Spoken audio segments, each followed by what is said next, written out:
And so there seems to be a fundamental futility. Desire for whatever it is that you want.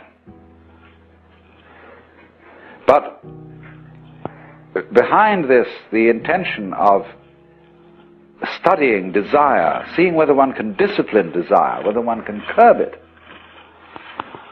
is a deeper question altogether, which is, what do you desire?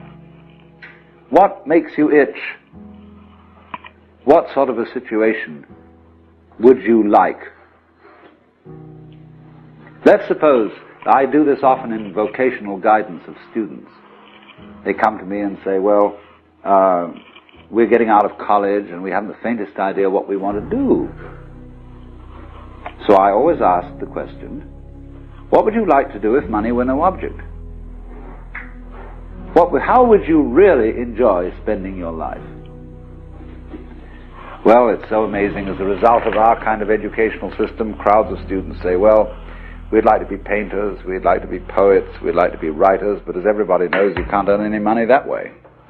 Or another person says, well, I'd like to live an out-of-doors life and ride horses.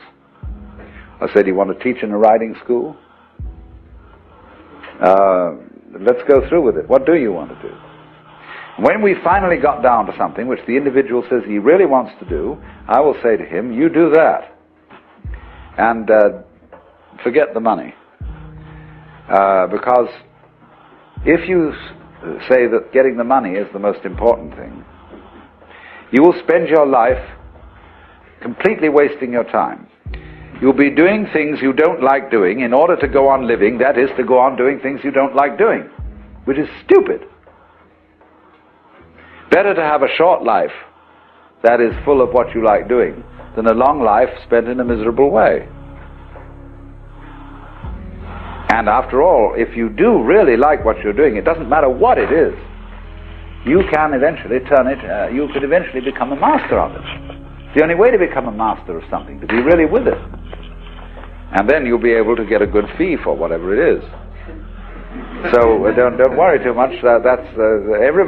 Somebody's interested in everything.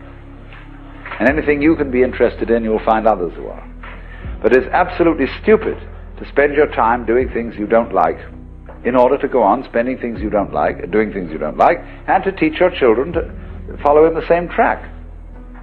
See, what we're doing is we're bringing up children and educating them to live the same sort of lives we're living, in order that they may justify themselves and find satisfaction in life by bringing up their children, to bring up their children to do the same thing, so it's all retch and no vomit. It never gets there. And so, therefore, it's so important to consider this question. What do I desire? Well, when we answer that question in a naive way, we figure out that we want a desire, what we want is to control everything. To create girls that don't grow old, apples that don't rot, clothes that never wear out, conveyances that get from one place to another instantly so we don't have to wait, power available to do anything that you could conceive and do it just instantly like that, to get this funny technological omnipotence.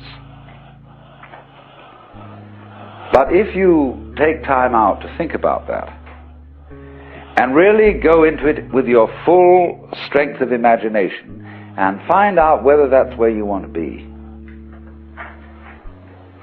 you will soon see that's not what you want.